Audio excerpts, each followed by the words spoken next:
Okay, so let's dive deep into an idea that sounds, well, almost impossible at first listen. Hmm.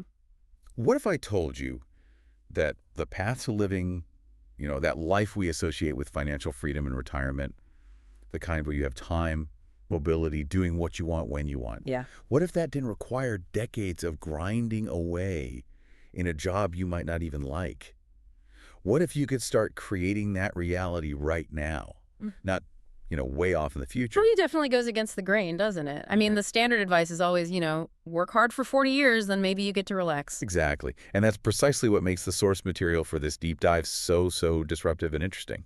We're looking at a book that really shook things up, The 4-Hour Workweek by Timothy The Ferriss. 4-hour work week, even the title grabs you, Right. Sounds a bit maybe sensational or just totally unrealistic to some people. It does, for sure. But the guy behind it, Timothy Ferriss, he's not just some random person making wild claims. The source material points out he's got credentials. An angel investor, huge best-selling author, speaks multiple languages. And importantly, he ran a multinational company remotely. That's key here. Right. And he's even lectured about this stuff at places like Uh, Princeton. So, yeah, the title's provocative, definitely, but his background gives these unconventional ideas some real weight. that credibility matters because, like you said, the core idea challenges these really deeply held beliefs about work, sacrifice, what success even means. So, what's the book really about then? Is it actually working 4 hours? Well, the source says not necessarily, not literally 4 hours forever, or even becoming a millionaire in the traditional sense, though that stuff can happen. Okay. It's framed more as a manifesto for the mobile lifestyle.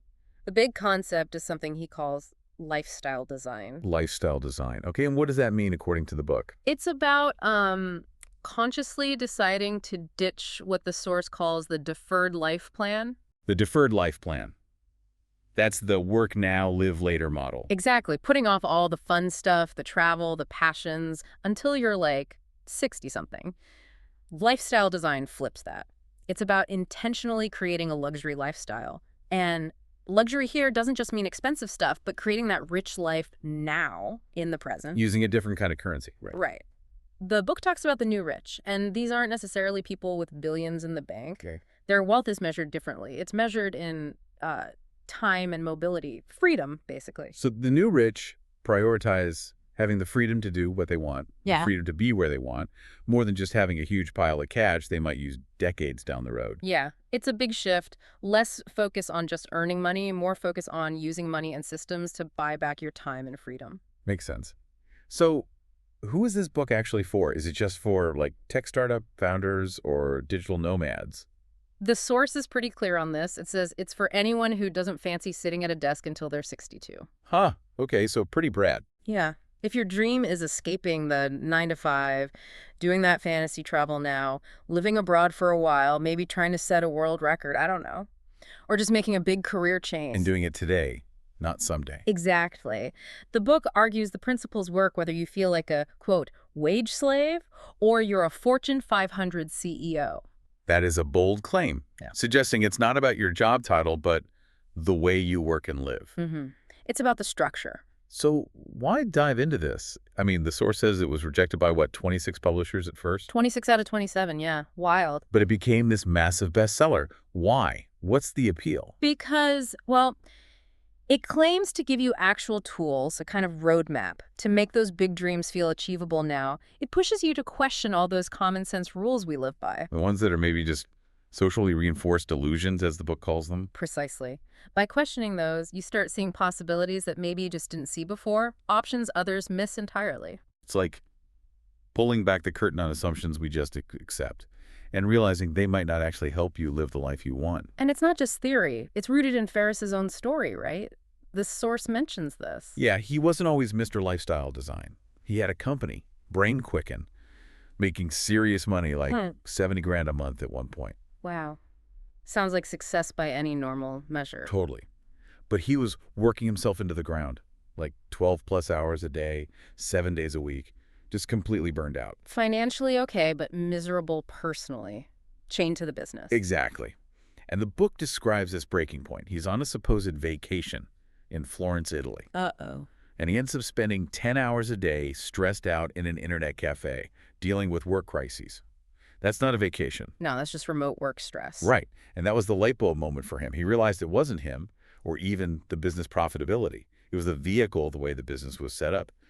It was fundamentally broken for allowing any kind of decent life. That personal struggle makes the alternative he presents feel more, I don't know, earned. Less like just a pie-in-the-sky idea. It really does. So, okay, how do you go from that burnout to this freedom? The book lays out a pretty clear 4-step process. It uses an acronym, DEAL. DEAL. Okay, what does that stand for? D is for definition. Yeah. E is for elimination. A is for automation. And L is for liberation. Definition, elimination, automation, liberation. Deal. Got it. That's the core framework for becoming one of these new rich. Now, the source does add one little twist. For employees, people in regular jobs, Yeah. the order might be more like DELA, liberation before automation. Why the switch for employees? Liberation before automation. Because if you're in an office, there's usually that expectation of just being there. Physically present 9 to 5. Right. Regardless of whether you're actually productive. But in seat time. Exactly. So you often need to negotiate that physical freedom, the liberation part, before you can really start drastically cutting hours or automating things without getting pushback. The office environment itself kind of dictates that sequence. Oh, okay, that makes sense. The steps are the same, but the order depends on your starting point. Precisely. So our mission here in this deep dive is to walk you through this whole deal process step by step, using the examples and stories from the book. We'll break down each part, pull out the core ideas, and see what practical stuff you might be able to use. Sounds good. Let's start at the beginning then. D is for definition. Okay, definition. Step 1. So the book argues that a big reason people get stuck is their goals are just too fuzzy. Like what? Like saying, I want more money, or I want to retire someday, or just, I want to be happy. Those are really vague, right? What does more money actually let you do? What does happy look like day to day? Yeah, they're not very actionable, are they? Just kind of wishes. Exactly. And the book's approach here is about pushing past that vagueness. It forces you to define very specifically what you want to do, what you want to be, and what you want to have. And crucially, doing that now, not just dreaming about it for retirement age. Right. It shifts the focus. It's not just about piling up money. It's about designing a life that's rich in experiences, meaningful activities. And the main tool for this is something called dreamlining. Dreamlining. Okay, what does that involve? Is it like setting smart goals? Not exactly. It's actually kind of the opposite of setting realistic goals based on where you are now. Oh. The source says it's an exercise in imagining what you'd do if you absolutely could not fail. Or like if you were suddenly 10 times smarter or more capable. Yeah. It's permission to dream big and specific. Okay, so break the constraints in your mind first. Yeah. You make a list for the next 6 months and the next 12 months. Yeah. And you categorize things you dream of having. Yeah. Maybe a particular place to live, a piece of gear, or whatever. Or having. Then, things you dream of being, like becoming fluent in a language, mastering a skill like dancing or cooking, getting really fit. Got it. And finally, things you dream of doing, traveling somewhere specific, learning to surf, volunteering for a cause you care about, taking flying lessons. You get the idea. Having, being, doing, for 6 and 12 months out. What if you struggled to even come up with stuff? If you're just feeling kind of numb or stuck? That's a great point, and the book addresses it. If you can't think of what you want, it suggests flipping it. Think about what you actively hate or fear in each of those categories, having, being, doing. Okay. And then you write down the exact opposite of that hate or fear. The book calls this an exercise in reversing repression. Sometimes knowing what you don't want is the easiest way to figure out what you do. That's clever, using the negative to define the positive. Right. So once you have these lists, these vivid pictures of what your ideal next year looks like, then comes the practical bit, figuring out what it would actually cost. The money part. Yeah. How does that work? This is where you calculate your target monthly income, or TMI. It connects the dream to the dollars. Okay, TMI. You look at each dreamline item that has a cost, the travel, the lessons, the apartment, whatever. Estimate the monthly cost for each. Add all those monthly dream costs together. So the cost of the dream lifestyle. Yeah. Then add your current total monthly expenses on top of that. Rent, food, bills, the basic cost of living. Okay, dream cost plus current living costs. And then the final step is multiplying that total number by 1.3. Why 1.3? What's the extra 30% for? It's a buffer for savings, unexpected things, maybe opportunities that pop up, just the safety margin. Right, makes sense. So sum of dream costs plus living costs times 1.3, that's your TMI. That's your target monthly income. It's the specific, concrete number you need to earn each month to live your defined dream lifestyle right now. The book also suggests dividing that by 30 to get your target daily income, TDI. Just makes it a smaller, maybe less intimidating number to track day to day. Apparently, there are tools on the book's website to help with this calculation, too. Wow, okay, so this step really forces you to move from vague wanting to a specific financial target tied directly to the life you want to live. Exactly. It makes it real. And often, people find that the actual TMI needed for their dream life is surprisingly lower than they might have guessed. It's not about being a billionaire. It's about funding specific experiences and freedoms. So definition is all about clarity, getting crystal clear on the what and the how much for the life you actually want, not the one society tells you to want. Precisely. And once you have that clear definition, that target, then you need to clear the path to get there. Which brings us to the next letter. E is for elimination. Elimination. Okay, this sounds like where the tough choices start. Yeah, this is often where people hit a wall, especially in traditional jobs. Yeah. The core problem the book tackles here is this confusion between being busy and actually being productive. Oh, yeah. We all know that feeling. Constantly rushing, always on, but not actually achieving much that matters. Right. The source puts it bluntly. Doing unimportant things well does not make them important. And just because you spend a lot of time on something doesn't mean it's important either.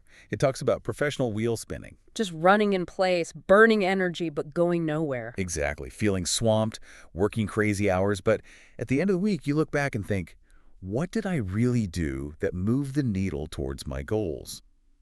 The book's advice here is pretty radical. It says, forget all about time management. Forget time management. But isn't that the usual solution for being too busy? That's the counterintuitive part. The book argues the real issue isn't usually a lack of time, it's a lack of priority. If you're spending your time on the wrong stuff, getting better at doing the wrong stuff faster doesn't help. You just get nowhere faster. Okay, so if it's not time management, what is it? It's ruthlessly managing what you do with your time. And the book gives two main principles to guide this. First up, the 80-20 principle, Pareto's law. Ah, yes, the classic. Yeah. Roughly 80% of results come from 20% of the effort or inputs. Exactly. You see it everywhere, right? Yeah. 80% of profits from 20% customers, 80% of complaints from 20% of problems. And the key insight here is that 80% of your valuable output probably comes from just 20% of your activities. Which means the other 80% of your activities are mostly noise. Pretty much low value, busy work. Tim Ferriss gives this really stark example from his own business, Brain Quicken. He had like over 120 wholesale customers. Sounds good. Lots of customers. Yeah, but when he actually looked at the numbers using 80-20, get this, just 5 of those customers, less than 5%, were bringing in 95% of the revenue. Wow. 5 customers out of 120 doing almost all the business. And guess where he was spending his time? 98% of his time and stress was focused on the other 115 plus customers who generated almost nothing. And probably caused most of the headaches too, right? The small demanding ones. Totally. He mentioned a couple of really difficult big clients too, the professional ball breakers, but the vast majority of the low-value ones were also time sinks. So what did he do? Based on 80-20, he probably cut them loose. He did something drastic. He basically stopped actively contacting 95% of his customers. And he actually fired the 2% worst ones, the biggest pains. He focused only on the top 3% producers. That sounds harsh, but effective. Incredibly effective. His workload plummeted. And because the problems were concentrated in that bottom 97%, his complaints and issues basically vanished overnight. He put the rest on passive mode. If they ordered, fine, but no active effort spent on them. It's a powerful lesson in identifying and eliminating the unproductive majority to free up massive amounts of time and energy. The challenge for us is applying that to our own work, right? What's our 20%? Exactly. Look at your tasks. What tiny fraction actually produces the results that matter to you or your boss? And what's the 80% you could potentially stop doing or do way less often? Okay, so 80-20 is the first principle. What's the second? Parkinson's Law. Parkinson's Law, work expands to fill the time available. You got it. We've all lived this, right? Tasks should take 2 hours, but you give yourself all day. It magically takes all day. Yeah. If you only have 2 hours, Yeah. somehow you get it done. The deadline pressure forces focus. Exactly. So the book says, use this. Don't just let work expand. Force effectiveness by setting short, fixed deadlines for your important tasks, those 20% tasks you identified, even if the deadline is self-imposed. Make the deadline tight to compress the work. Yeah. Tim tells a story from Princeton. He needed an extension on a huge 30-page paper. His professor, an entrepreneur himself, basically said, nope, entrepreneurs make things happen. Right. Ouch, tough love. Right. So facing that hard deadline, Tim locked himself away and banged out the entire complex paper research, interviews, writing in one insane 24-hour stretch. And he got an A. Wow. So it wasn't about needing more time. The lack of time forced extreme efficiency. That's the lesson. Combine 80-20, identify the vital few tasks with Parkinson's law, give those tasks short, sharp deadlines, get the important stuff done quickly and effectively. Okay, 80-20 and Parkinson's law for task management. What else falls under elimination? A big one is cutting out unnecessary information and interruptions, protecting your attention. This is the low information diet. Low information diet, like stop watching the news. Pretty much, yeah. Deliberately limit your intake of constant news streams, social media feeds, anything that's just noise and doesn't directly help you achieve your goals. Tim's example is extreme claims. He basically ignores mainstream news entirely. Does he argue he's better informed somehow? Kind of. He argues that by opting out of the constant, often sensationalized news cycle, he can selectively seek out high-quality, relevant information when he needs it, instead of drowning in stuff that's mostly irrelevant or designed to provoke anxiety. Selective ignorance to protect focus. Okay, I can see the logic even if it's hard to do in practice. And this ties into managing interruptions too. Absolutely. Interrupting interruption and the art of refusal. Regaining control over who gets your time and attention. Email has got to be a big one here. Huge. The advice is pretty stark. Turn off all email notifications. No pings, no pop-ups, no auto-checking every 5 minutes. Okay, then what? Check it only a couple of times a day. Max. The book suggests maybe noon and 4 p.m. Why the specific times? Noon lets you respond to morning stuff. 4 p.m. catches anything urgent before day's end. But the absolute key, never check email first thing in the morning. Why not? That's when most people do it. Because it immediately puts you in reactive mode. You start your day dealing with other people's agendas, not your own priorities. Oh. The advice is, do your most important task, that critical 20% thing, before 11 a.m., before you even look at your inbox. Protect that prime morning focus time. What about the phone? Similar idea. Let calls go to voicemail. Check the message quickly to see if it's urgent, but don't feel obligated to pick up every single call, especially unknown numbers. Use autoresponders if needed. Keep office phones on silent. Limit accessibility on your terms. And meetings. The bane of many office lives. Oh, yeah. Manage them aggressively. Always require a clear agenda and objective beforehand. Insist on fixed end times. Keep them short. 30 minutes ideally. Maybe use odd start times like 3.2 instead of 3.30 to encourage promptness. And be prepared to leave early if it's not productive, citing other commitments. Reclaiming control over your schedule. And the last big technique under elimination is batching. Batching, like grouping similar tasks together. Exactly. Things like paying bills, running errands, processing physical mail, and yes, checking email. Do them all in one dedicated block, rather than letting them interrupt you randomly throughout the day. Why does that help so much?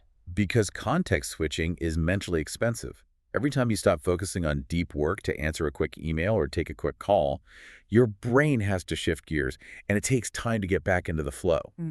Batching minimizes those costly switches. So you create larger blocks of uninterrupted time for the important stuff. Precisely. Elimination is really about this intense, sometimes uncomfortable focus on stripping away everything that doesn't serve your defined goals, cutting the waste, the distractions, the low-value work to free up time and attention. It's about effectiveness over just being busy, creating space. Exactly. And once you've created that space, you can start building the systems that generate the income you need without demanding all your time. Which leads us to step 3. A is for automation. Automation. Okay, so we've defined the goal, eliminated the waste. Now we build the machine. That's a good way to put it. Automation is about creating income streams, systems, that generate that target monthly income you calculated, but with minimal ongoing effort from you. The goal isn't just making money, it's making money while freeing up your time. Right. The book calls it creating management-free income. You're aiming for a self-correcting business architecture that runs itself. A business designed to bother you as little as possible. How do you achieve that? Sounds like the dream. A huge part of it is outsourcing, using virtual assistants or VAs. VAs, people you hire remotely to do tasks for you. Exactly. And a key strategy here is geo-arbitrage, leveraging cost of living differences. You can hire skilled people in other countries for way less than local rates. The book mentions figures like $4 to $15 an hour for qualified assistants. So you can delegate tasks affordably? What kind of tasks? Both business and personal stuff. The book shares this wild story about A.J. Jacobs, the Esquire editor. Oh, the My Outsource Life guy. Yeah, I remember that. He went kind of crazy with it, didn't he? Totally. He outsourced research, Yeah. managing his calendar. Yeah. He even tried to outsource, like, worrying about a deal to his VA in India. And didn't he try to outsource arguments with his wife? He did. His VA politely declined to get involved in that one. Yeah. But it illustrates the potential range, even if his examples were extreme. On a more practical business level, Tim Ferriss talks about outsourcing his own customer service for brain quicken. He was drowning in emails, right? Yeah, like 200 emails a day, totally unsustainable. He was the bottleneck. So what did he do? Hire a VA team? Yes, and critically, he empowered them. He gave them a simple rule. Keep the customer happy, and if a problem costs less than $100 to fix, just fix it yourself. Don't ask permission. Gave them autonomy within limits. Exactly. And his email volume dropped from 200 a day to less than 20 a week. Just like that. He removed himself from the day-to-day firefighting. That's powerful. So when you think about outsourcing, what should you delegate? The book suggests tasks that are time-consuming, repetitive, or things you just dislike or aren't good at. But, and this is important, you should eliminate unnecessary tasks before you delegate. Don't just outsource inefficiency. Clean up the process first. Makes sense. Streamline, then delegate. Yeah. How do you work effectively with VAs? Clear instructions are key. Simple commands. Ask them to rephrase the task to ensure understanding. Set short deadlines, 48 to 72 hours, works well, leverages Parkinson's law for them too. Request regular status updates. Maybe use multiple VAs for redundancy. The book lists some platforms for finding them, like Elance, which is Upwork now, Craigslist, others, but warns about vetting carefully. Okay, so outsourcing tasks is one part of automation. What about the income stream itself? The book calls it the muse, right? The Muse. That's the automated business designed to generate your TMI passively. It's not about building a giant corporation, but a focused, lean, self-running income source. How do you find or create a muse? Product selection is step one. Look for passionate niche markets. A good tip from the source. Check if there are dedicated magazines for a topic. That usually means an engaged audience willing to spend. Find a hungry niche. And then what? High profit margins. Yes, critically important. Aim for high markups. The book suggests 8 to 10 times your cost. This gives you a buffer, ensures profitability even with bumps in the road. Tim's own Brain Quicken survived its early chaos largely due to high margins. It's better to be a big fish in a small pond, dominate a niche. Makes sense. What kind of product works best for a muse? The book strongly favors information products. Like ebooks, courses, guides, why those? Several reasons. Low cost to create, fast to produce once the content is ready, harder for competitors to copy instantly compared to a physical product, and potentially huge markups. 20x, 50x cost is possible. Okay, high margin, low duplication risk. Yeah. How do you come up with an idea for one? Could be tailoring a skill you have to a specific niche, or improving on something already out there, or even sharing a personal failure to success story as a how-to guide. Do you need to be a world-renowned expert? Not necessarily. The book has this interesting, maybe controversial take on becoming a perceived expert quickly, like in about 4 weeks. 4 weeks? Yeah, it goes back to that Princeton story, challenging students to cold call or email top experts, CEOs, famous authors. Right, the ones who contacted George Bush Sr. and the Google CEO. Exactly. By asking one specific, well-researched question they couldn't answer elsewhere, many got responses. The takeaway wasn't just about overcoming fear, but that interviewing top players like this rapidly builds your perceived expertise and connections. You gather high-value content for your info product and build credibility simultaneously. Huh. Interesting angle. Okay, so you have an idea. Maybe you've done some expert interviews. What next? Just build the product. No. Crucial step first. Test the market demand before you build anything significant. Test before you invest. How? Avoid building something nobody wants.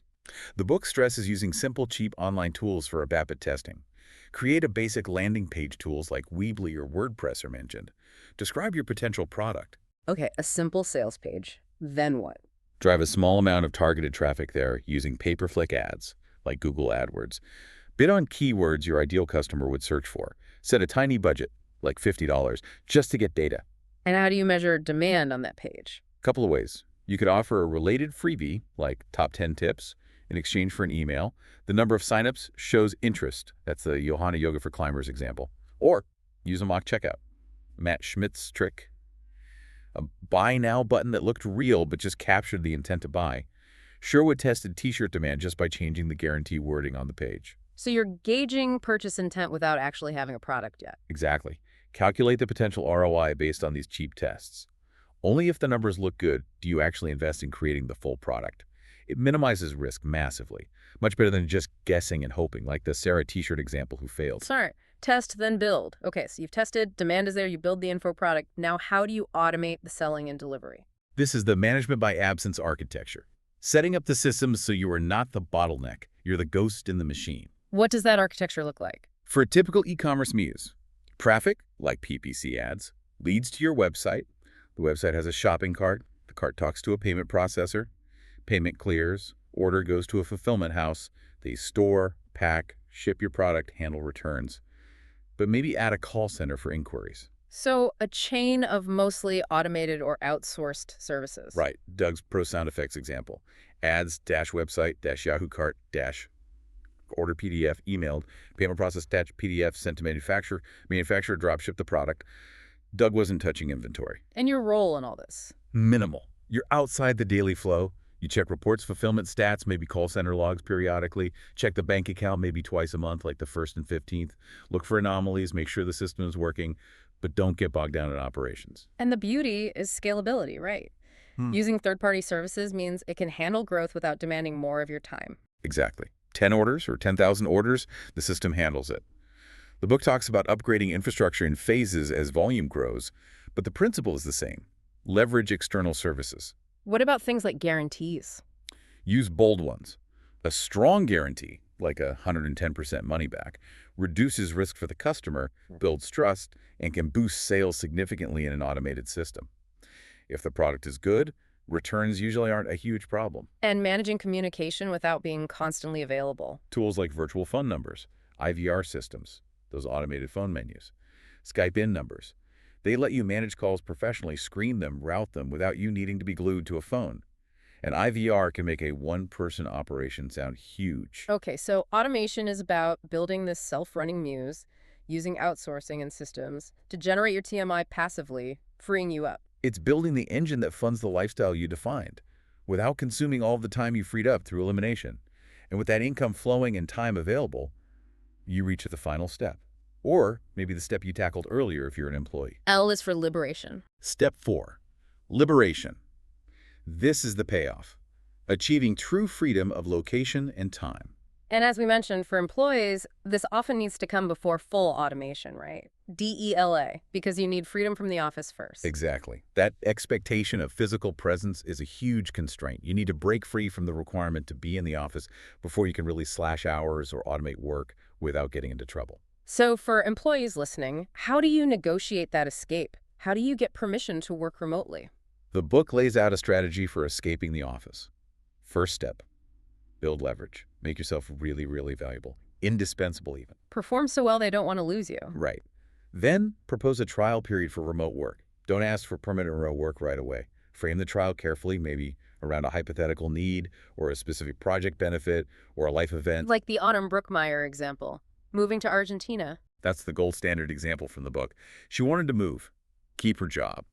She didn't just say, I want to move. She framed it as beneficial to the company, immersing in the culture, improving language skills, gaining cross-cultural experience, valuable for a career with them. And it worked unbelievably well, right? Amazingly. Moved to Argentina, cut her hours from 9+ a day down to 4 per week, got a $10,000 raise, and actually doubled her productivity compared to being in the office. That's insane. 4 hours a week with a raise and double the output. That really shows the power of focused work outside the office environment. It really does. The book suggests practicing negotiation skills in low-stakes environments. First, haggling at a market, asking for small upgrades just to build confidence. And use specific phrases when negotiating, like, what would I need to do to make this possible? Or under what circumstances? Or have you ever made an exception? Be persistent. Frame it as a win-win. Start small with the trial. Ask for 1 day a week. Prove it works. Then ask for more. Exactly. Build on success. Yeah. But what if they just say no? Flat out refuse, even if you're valuable. Yeah, what then? You've made yourself valuable, proposed a trial, and they still say, no remote work. The book's advice is pretty blunt here. Go back to your fear-setting exercise from the definition stage. If you've been working on automation, maybe you have a small muse income starting, you have options now. The book basically says sometimes they force your hand and you might have to, quote, fire their asses. Whoa. Fire their asses. That's bold. Sounds terrifying for most people. It does, which is why the source addresses the common fears around quitting. Like what? Fear of it being permanent? Fear of not paying bills? Exactly. It tackles quitting is permanent by arguing that career changes are normal, re-entry is possible, decisions are usually reversible, and I won't be able to pay the bills. Yeah. Well, ideally, you've built some automated income first, step A. But even if not fully there, the book points out options. Yeah. Dramatically cut expenses, rent your place, sell stuff. It uses Jean-Marc's story, a lawyer who quit to live super cheaply in Ghana. He found the worst-case scenario wasn't that bad and actually led to big insights. The fear is often worse than the reality. So the worst case is usually manageable and temporary. Okay, so once you have that location freedom, either through negotiation or by building your own income, what's next? This is where one of the coolest concepts comes in, mini retirements. Mini retirements, not just a 2-week vacation. Nope. It's the book's alternative to waiting until 65 or doing those frantic see 10 cities in 14 days trips. A mini retirement means relocating somewhere interesting for a longer period, like 1 to 6 months. Immersing yourself in one place for a while. Exactly. It's not just a break. The book calls it a re-examination of life. Living somewhere new, slowing down, really experiencing a different culture at a pace that actually changes you, rather than just checking off sites. And presumably, it can be cheaper than staying home. Geo-arbitrage again. Massively cheaper, potentially. Yeah. Living for months in many parts of the world costs way less than living in, say, the US or Western Europe, or taking multiple short, expensive hotel-based vacations. The source has examples like $250 for 5 days on a private island in Panama, $150 to charter a plane over vineyards in Argentina. Luxury experiences made affordable by location. Wow. That makes the dream life seem much more accessible financially. What about common fears with this? Safety, traveling with kids. Addressed too. Safety fears are often overblown by media. Robin Malinsky-Rummel's story of traveling South America for a year with your family, finding places safer than perceived. Fear of traveling with kids, totally doable. The book even jokes about using bribery systems. Robin's family integrated, put their son in local school, kept up routines like piano lessons via Skype. So it's adaptable. How do you prepare practically for a mini retirement? The book has a countdown checklist. Scan documents. Set up email voicemail autoresponders, like Tim's I'm overseas message. Get the right phone SIM set up. Research long-term accommodation. Craigslist or local sources often beat hotels. Figure out local insurance. And a big one. Get rid of your excess stuff. Decluttering before you go. That sounds hard but necessary.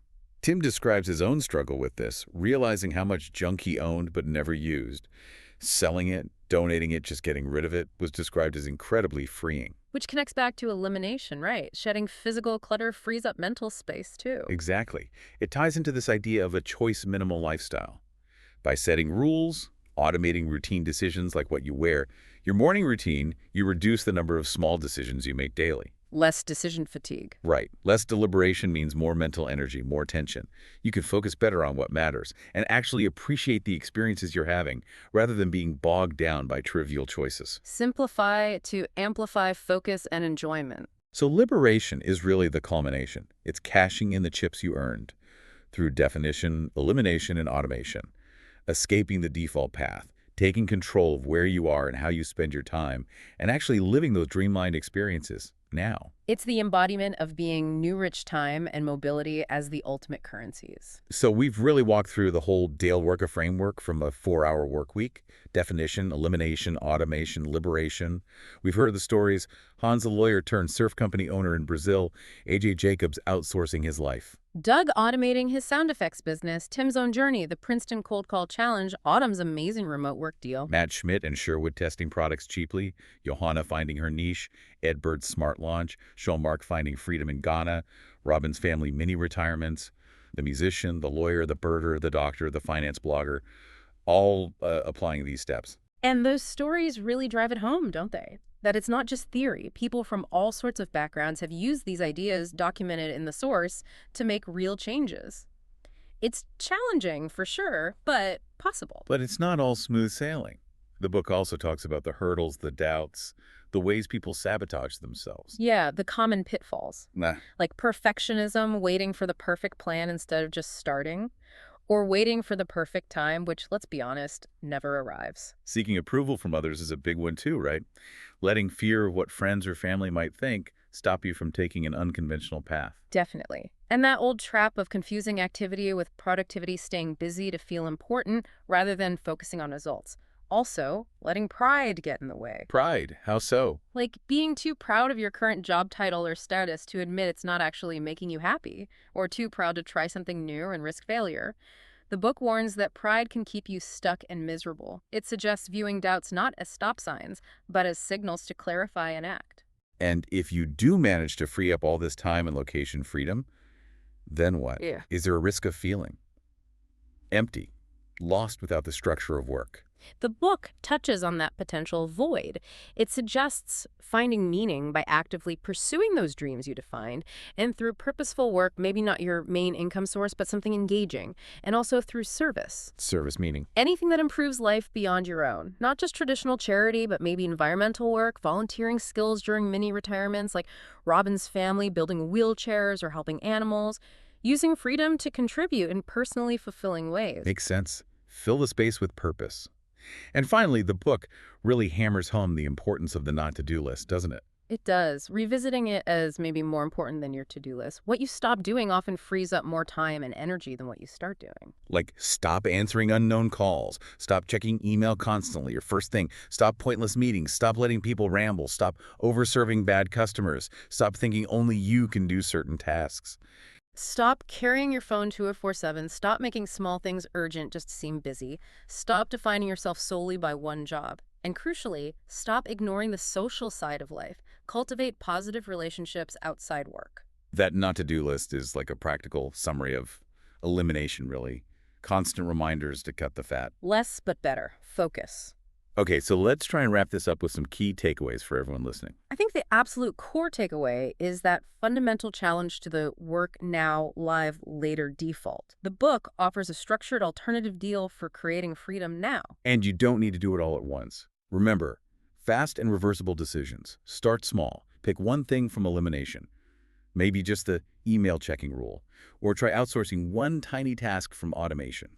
Just dip your toe in. Absolutely. Focus relentlessly on effectiveness, not just busyness. Keep asking, is this the 20% yielding 80%? Is Parkinson's law inflating this task? Treat your attention like the precious currency it is. Guard it from interruptions. Simplify choices to free up mental bandwidth. And question those common sense rules. Are they really serving you? Or are they just ingrained habits holding you back? If fear is stopping you, use fear setting. Define the worst case. Realize it's probably survivable and reversible. That often dissolves the fear. And maybe the biggest one, don't wait. Tomorrow becomes never, as the book says. Take that first small step. Now. So we've taken a really deep dive into the 4-hour work week. Look at lifestyle design, the new rich, and that whole DEAL framework. Definition, elimination, automation, liberation. Hopefully hearing about the steps and the stories gives you a lot to think about. As you're listening, consider which step resonates most with you right now. Is it getting really clear on your definition, your dreamline? Is it the need for ruthless elimination of time wasters? Are you curious about automation, building a muse, or just outsourcing a task? Or is liberation, negotiating freedom, planning a mini retirement calling to you? There's a quote near the end of the book. Life is not a race. Do take it slower. Hear the music before the song is over. That's a good one. Or maybe think of it this way. Freedom isn't usually handed to you. You often have to consciously take it and then practice it, like learning a new sport. So what's just one small thing, however tiny, you could do this week to start practicing that freedom? We hope exploring these ideas has been valuable, maybe sparked some possibilities. Perhaps you'll revisit the concepts or even check out the book or its resources. Just seeing past those socially reinforced illusions can be the first step towards options you never knew you had.